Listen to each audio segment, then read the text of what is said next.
Hey guys, welcome back. This is week 6. As you can see, our ad spend took quite a bit of hit here. We only spent 10% of the amount that we spent in the previous week, which was $4,000. In this one, we only spent $450. Now, why that happened, I'll explain to you, is because we were waiting for our payouts. So our cash flow was very low. We did not have that much cash flow. So we had to scale down, and it's just one of those things that you sometimes have to face. In addition to a cash flow issue, actually Facebook banned one of our pages, so we could not advertise in that week. Our page got banned, so we had to figure out a way around that, and the way around that was simple enough, just to create a new page and just replace it in our ads, right? So if we go into the campaign here, we'll see that only these are 7 to 9 gladiators that have been running from the start. We're still carrying our whole campaign, but at much lower budgets, because we didn't want to overburden the system with, let's say, $4,000 of ad spend, but a new page that would mean resetting our ads completely at a $4,000 budget.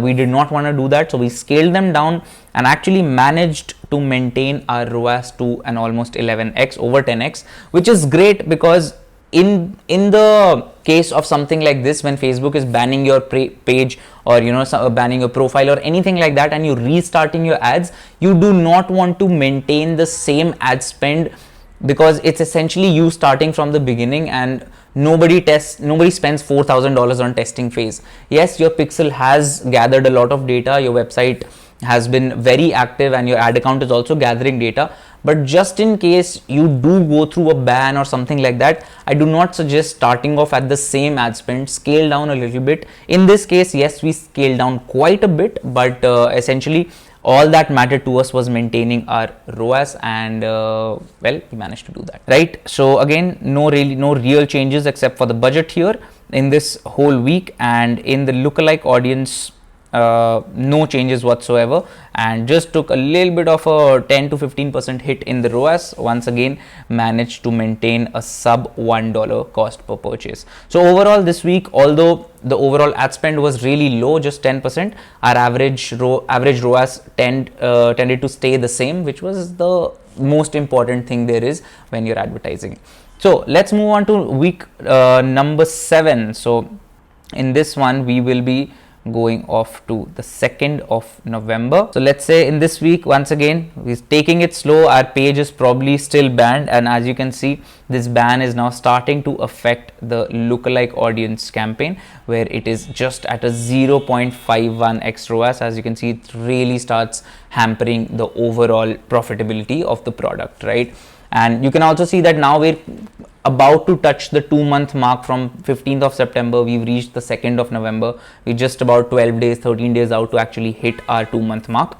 And in this manner, the broad test is still holding the overall ROAS as perfectly fine, 7x, not too bad, just at a 1.22 cost per purchase. Once again, not really launching any new ad sets or doing anything differently. We're still very, very profitable, because the break-even ROAS of this product is just a 1.2, and we're maintaining a 10x or a 12x ROAS with about 50 to 60% delivery rates. So we're very, very happy about this. No such real problems. We're still trying to fix our operations and our supply line at this point. So moving on, let's go through the whole of November next, right? Because there's not you can see the kind of changes that I've been making in these campaigns. There's not a lot of new stuff that I'm doing, except for making duplicates, making changes in the ad set budgets, maybe testing a new creative here and there, but no real huge changes, or there's no like real secret sauce that I'm sprinkling over my ad set, over my campaign to make it work great. Now moving on from the 3rd to the 30th of November, let's update that and let's see our numbers. So now we spent about $17,000 in the rest of November.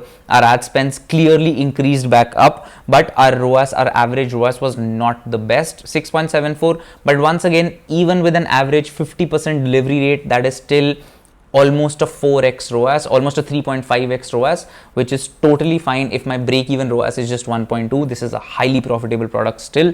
Lookalike audience campaign is completely dying down in these days, so we've only managed to spend $26 on it. We do not want to keep spending money on something that is not working. If your ROAS is coming so close to your break-even ROAS, there's no point advertising, and that is why we completely cut this out. Now in the main scale campaign, we created a new campaign here to just add 3 ad sets, one keeping completely broad, one with all the lookalike audiences, and one with all the keyword targeting audiences, right?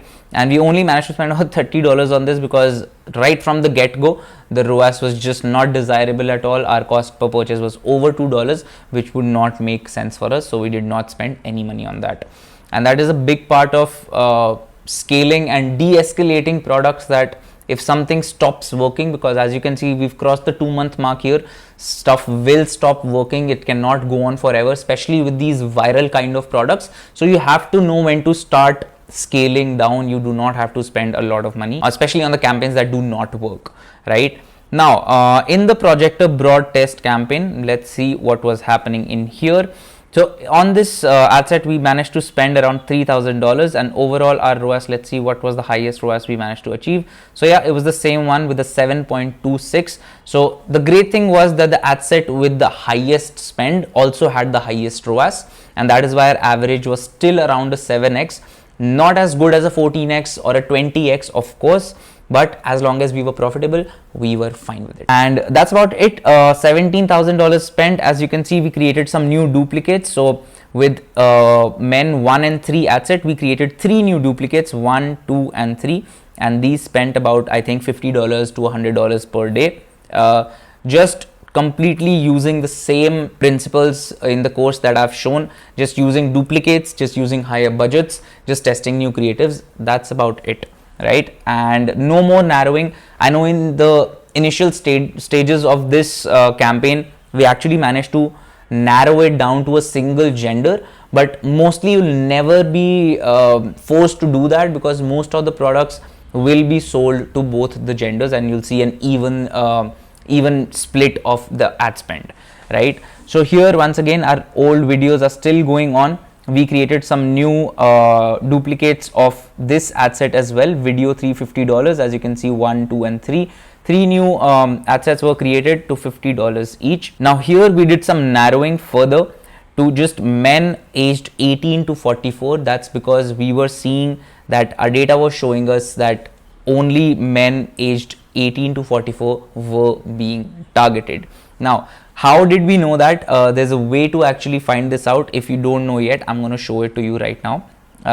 Let's say if I select any of the ad sets, let's say I select our highest spending ad set here, and if I go to breakdown and if I go to delivery, right, I can break this down by age, gender. So if I break it down by age, it's going to show us some more columns below that, and as you can see, it shows the age range. So it's showing us that most of our ad spend is happening in the 25 to 34 age range, and our ROAS is also the highest there.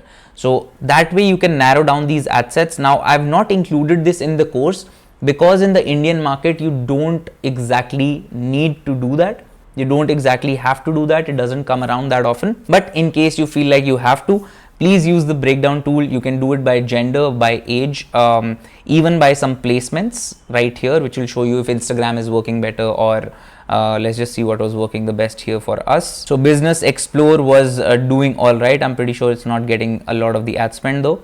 So most of the ad spend was still going to Instagram stories, Instagram reels, and it was also performing really well for us with like a really high average ROAS. So here you can use this tool to actually just check the breakdowns. Now I'm going to clear the breakdown so it will go away.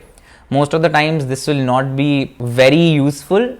You will be able to create new ad sets, yes, of course, but if you just focus your spend on the already running ad sets, that will be good enough. We just wanted to scale here and try something new because our overall ROAS was going down. So my thought process here was that let's start trying something new to see if we can actually revive our ROAS, get it back up to a 10x or an 11x.